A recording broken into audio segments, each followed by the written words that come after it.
Welcome to Troubleshooting Innovation, a commercial baking podcast, sponsored by Middleby Bakery, providing a broad portfolio of integrated bakery equipment solutions for the next generation of baking breads and buns, cakes and sweet goods, biscuits and crackers, artisan breads, pizza and pastry, and energy bars and other snacks. This season, I'm sitting down with Markey CEO of the Women's Bakery, a social enterprise bakery in East Africa, and we are discovering the challenges and rewards that come with creating change through baking. In this episode, Markey and I are discussing the Women's Bakery's One Bread program and how the bakery has gone from empowering women to feeding children. Hi, Markey. Welcome back. Hi, Joni. Nice to be here. So this month has been so enlightening, and I've learned so much about your story that I didn't already know. Just when I thought I knew everything, I'm learning more. And this next phase is the One Bread program. And so we've kind of gone chronologically through the Women's Bakery story about how it all started with that one loaf of bread that you made to go with your salad. Then last week we ended with a very interesting stat when you started the One Bread program by providing bread to children through schools. You started with feeding 400 and you have now gone to feeding 24,000 children A day. a day. And so I believe you have achieved commercial bakery status. Woohoo! And you are changing the world, baby. So let's talk about this. You said that Pauline, your COO, was a big driver because she recognized that you could feed children by providing bread to school. That's what she recognized. Is that right? Am I remembering that correctly? Yeah, it's under her leadership that the One Bread project has grown as much as it has. Okay, so let's talk about how it started. How did Pauline sort of broach this? Actually, Pauline came into this. Pauline began her tenure with the Women's Bakery in 2021. The One Bread project, again, fits and starts. That's been kind of the theme for the early days of the Women's Bakery. But the One Bread project formally started, I think, in 2019 with just one school. And I will be honest with you, I recently learned that it was an initiative of our bakers at one of our bakeries, because when I was first starting the several iterations of the Women's Bakery, or what became the Women's Bakery, I always had an eye toward feeding kids, but had never formalized it. We did start it at a different bakery where we were serving school, again, free bread in the really early days, and it was like 200 kids, but it stopped, it petered out, it didn't really take off. So in 2019, something happened where it really did take off. So what I understand, and I was told this, so I think that that's actually a really important piece here, is that this is not all top down. Like, I don't drive everything, right? I was informed how the One Bread project started, and I thought, oh, well, I didn't know that. I guess I should know that. So what I was told was that it was one of our more rural bakeries, which is the Gicumbi Bakery. It's in the northern part of Rwanda, that the women bakers there said, or, came to the then leadership and said, hey, our kids are going to school. We know they're hungry. So can we start serving that school? That's at least what I understand. And so the One Bread project was formalized, I think, that way. And I believe it started where the bread was simply free. And so I think that that's why I really attribute the growth, the tremendous, and dare I say exponential growth of the One Bread project to Pauline's leadership, because it was under her leadership that it really took off, and that she actually was able to do it in a way where we balanced free bread with paid bread, with schools or parents that were paying for bread. And that was her initiative, and she succeeded in that initiative. When she came in to the Women's Bakery in 2021, I can't remember exactly how many children we were feeding. I think the weight was something like 90-10, where 90% of the kids we were serving, it was free bread, and 10% the schools or parents or whomever were paying. And Pauline's objective was to balance it out, to say, like, can we do like 70-30? What makes sense? Because when she came on, she was tasked with getting the bakeries profitable. So she was first hired as the director of operations. And her objective was, okay, how do we bring these 3 bakeries in Rwanda to true profitability so we can sustain these operations and then go build another bakery and replicate the model? So her pushback then was, okay, I can do that, but then we have to stop feeding these kids for free. And so then that became a bit of a dilemma because neither of us, she saw the value of that and she experienced the value as a child. She grew up with a similar program actually in Kenya. She is Kenyan, where she was the recipient of milk or bread or something in school and found it valuable. And so wanted to have something like that be available for kids now. So she is the one who came up with the paying scale idea. She's the one who really pushed for schools to stair step into paying. And I'm happy to report that now, even with the growth, so going from 400 kids served a day in 2019 to over 24,000 kids being served a day today, Pauline has gotten us pretty close to like 60-40. Like 60% of the bread is free, but 40% are paying. So we're actually generating real revenue from schools. And now the market that we see in Rwanda for where we can actually start generating real revenue and like building up that revenue, getting us closer to that profitability horizon is in schools, is in paying schools. And then it was also Pauline's idea to approach private schools. So if we get private schools and they pay full pay, it allows us to subsidize, to better subsidize schools that can't. And so then just boom, that's when our numbers skyrocketed. So do the schools pay for the bread and then they offer it to the children for free? No, Or do the families buy it from the school? that may be the makeup at some of the schools, but I think what it is that maybe parents contribute a little bit initially, like upfront, and then the school is able to say, okay, for the entire school year, 180 days, your child will get a fortified piece of bread every day. Okay. Um, yeah. Okay. So I think I've heard you talk about this before. I may be wrong, but when a child is able to eat at school, the child is then more successful in school. And I believe that there are studies like readily available in general about that. Like that's a pretty well-known fact. But have you seen this cause and effect in the schools who are participating in the One Bread program? Yes, we have. So we've been tracking since, I think actually maybe it was 2020. We got our first grant in 2020, I think, for the One Bread project. And then, yes, we conduct a survey. So this was something that actually was difficult for us to figure out how to do, because how do you track a child's nutrition, like, and the improvement in nutrition? I learned that that was really, you could only track that through blood. Well, we're a bakery. We're not going to start drawing blood from kids. Like, I'm not going to do that.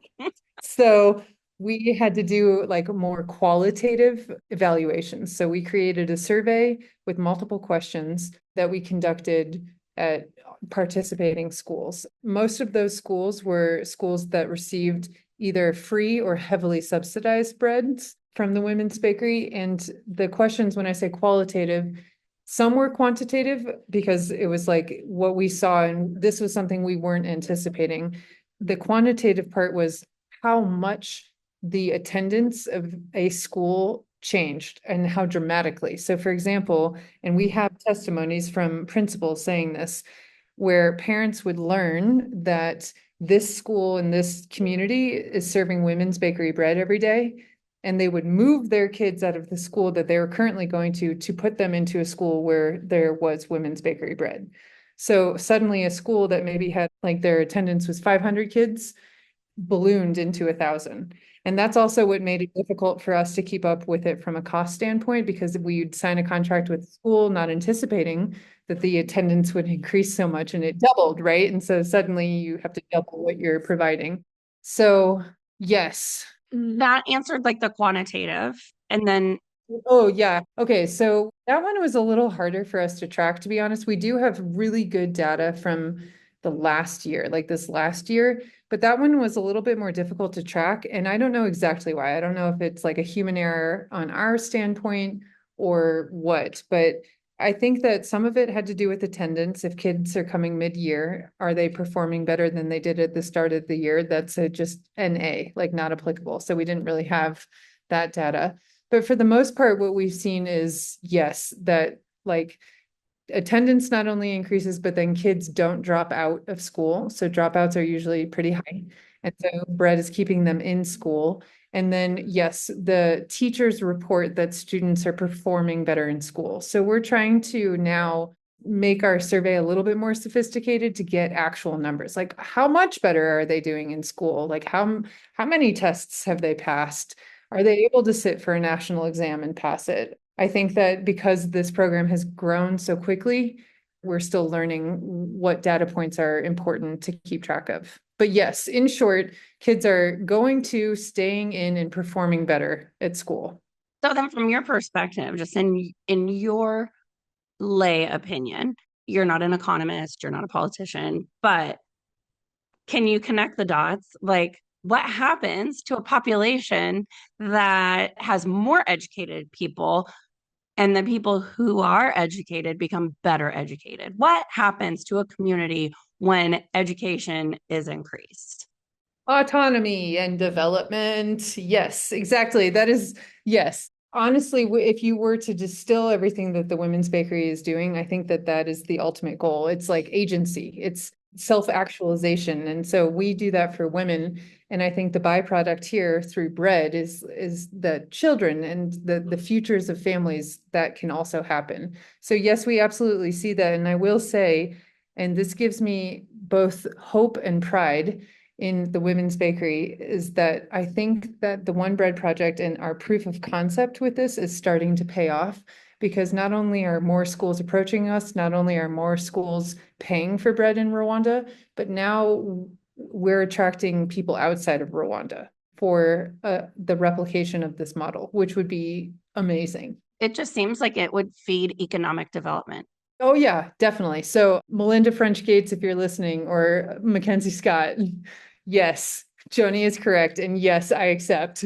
But actually, I see that as being a huge pathway to success, because you're talking about jobs, like gainful employment for women. Yeah, for me, and this is the ultimate vision of the Women's Bakery, it's redefining and reimagining business as it could be. And so this is business by and for women, and it's working consciously for people, not exploitatively against them.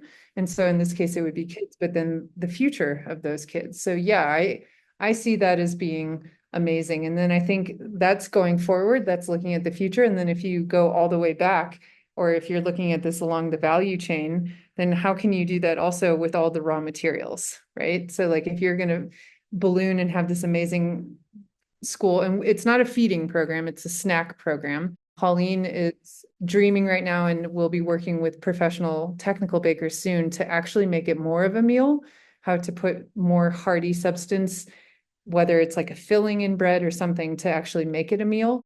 But right now it's just a snack. I think that's important to say. But like all the way along the value chain, if you start with farming, like growing the wheat, milling the wheat, distributing the wheat, or fortifying the wheat, distributing, like it just opens up a world of possibility, and I think an ecosystem of opportunity for the region. Are there specific parameters that define, like, are there defining factors for a meal program versus a snack program? Probably. Sorry, I don't know.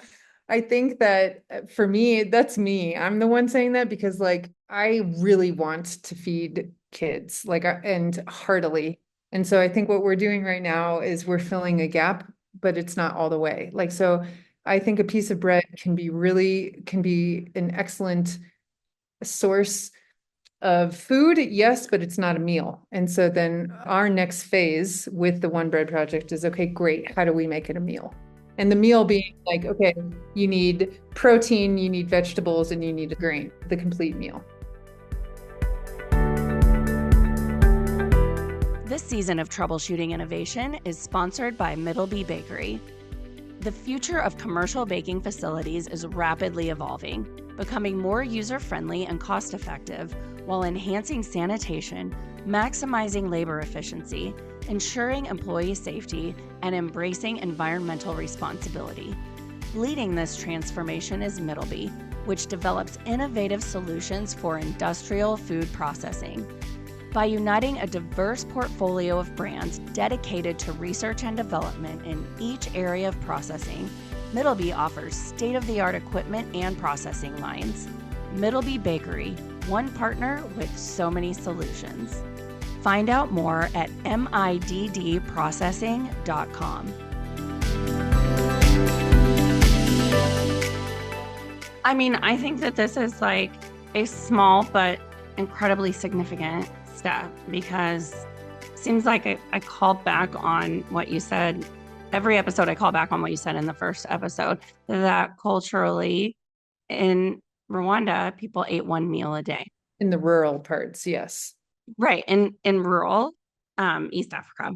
And then here comes this suburban Midwestern American woman who is like, Yeah. but I need a snack.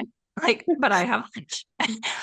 And it started this effect of now snacks, like one snack supplementing in a day, is for many schools becoming the norm. So what an incredible impact on a culture.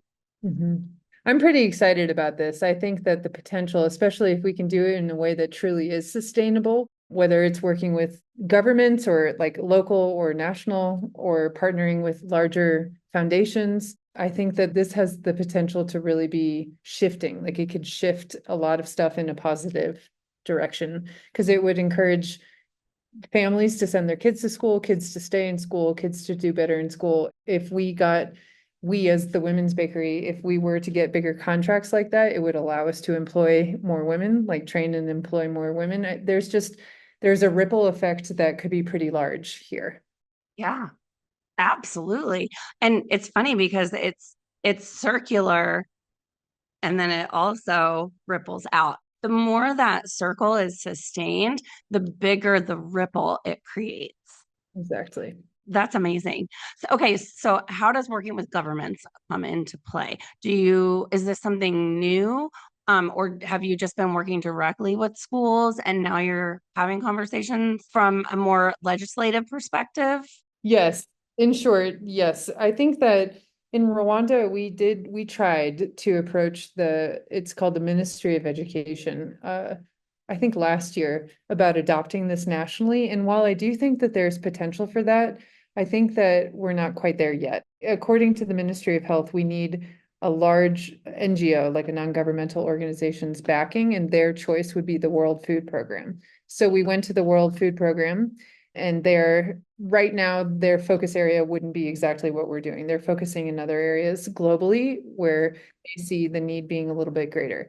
But I do think that at least we know the pathway, and I think that the door could be open. So yes, right now we're working directly with schools in Rwanda, but we have been approached by local governments from other countries in the region in East Africa. So I do think that if we have the proof of concept in Rwanda, and so then if we're able to replicate, like pilot that and replicate successfully that proof of concept in another country, then that could just be the momentum we need to open up a lot more doors. I think it's difficult to work in a country anywhere if you don't have government backing, but specifically in East Africa. So it is something we would certainly need. Right. That makes sense to me.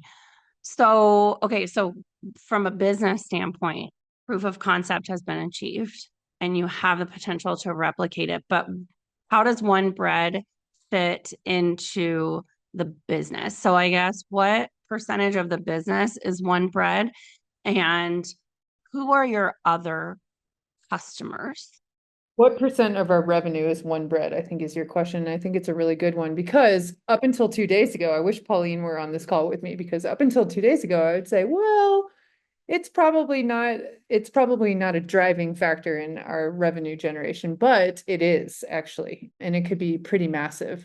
So I think that in Rwanda right now, what Pauline is projecting for 2025, the revenue breakdown for one bread paying schools would probably be close to 40% of our maybe 50 even, like overall revenue, which is significant. And I think she's driving it to be even more because again, she's seeing that the market could be in private schools.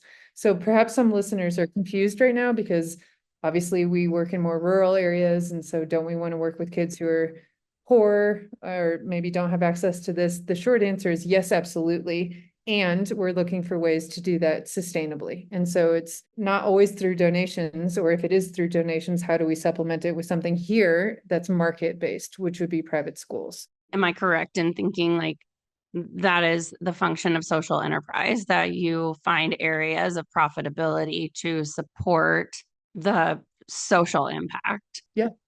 so that you're profitable, staying open, keeping the lights on when there's electricity, and then being able to provide affordable bread to those who can't afford it. Yes, I think absolutely. And social enterprise is still such a nascent like subset of business that there are a lot of definitions, but I think that's an excellent one. Pauline describes it as being something that fills the gaps. So if you've got like if you're looking at this as if you're looking at a P&L, you're going all the way down, you've got a gap, you've got a net negative or net loss, then that's where the charity piece, the social piece comes in. If you're just looking at it from a pure business standpoint. And then for me, I'm looking at it as you're using a business model to achieve social good. So we're like empowering women, we're feeding a bunch of kids using what will eventually be a self-sustaining, i.e. profitable model. Right. And, whenever you say fill the gaps, you've said it a few times over the past few weeks. And it makes me think of this concept of how the world is. So if you put it on an axis and the horizontal axis is how the world is, Mm-hmm. and the vertical axis is how the world should be, Mm-hmm. so that it's like this. We want to close the gap so that the world as it is closer to how the world should be. And that for me is the social part.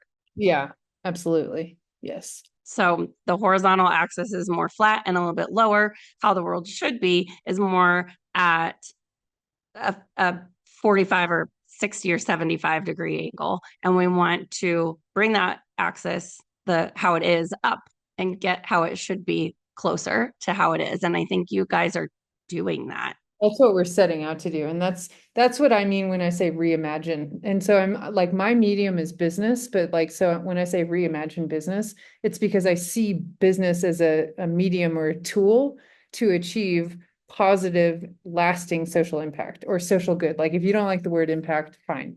But like great, social good. And then it's up to you how you define social good. And for us, it's women and kids.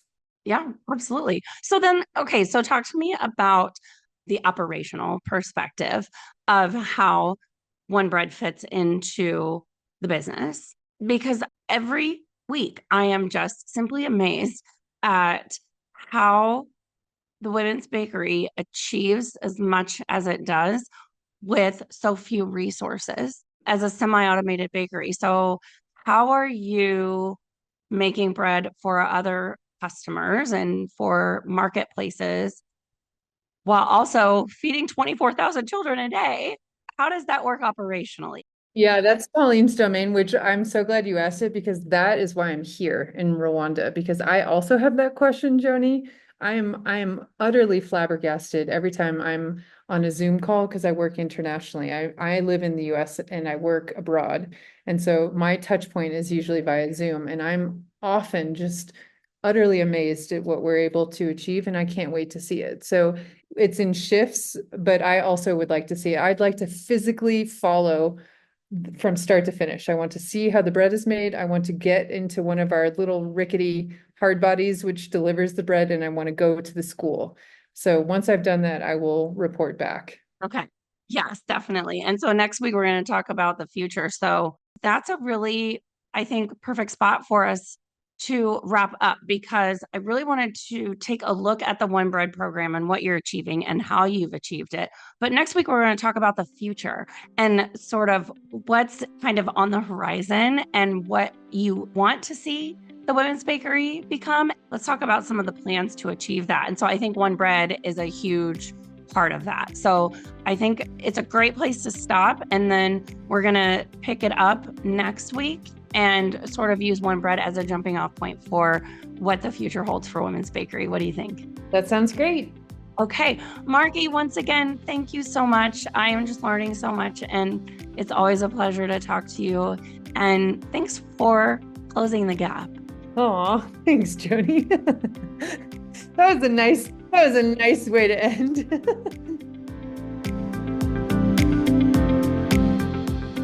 Thank you for listening to Troubleshooting Innovation, and a special thank you to this season's sponsor, Middleby Bakery, providing a broad portfolio of integrated bakery equipment solutions for the next generation of baking.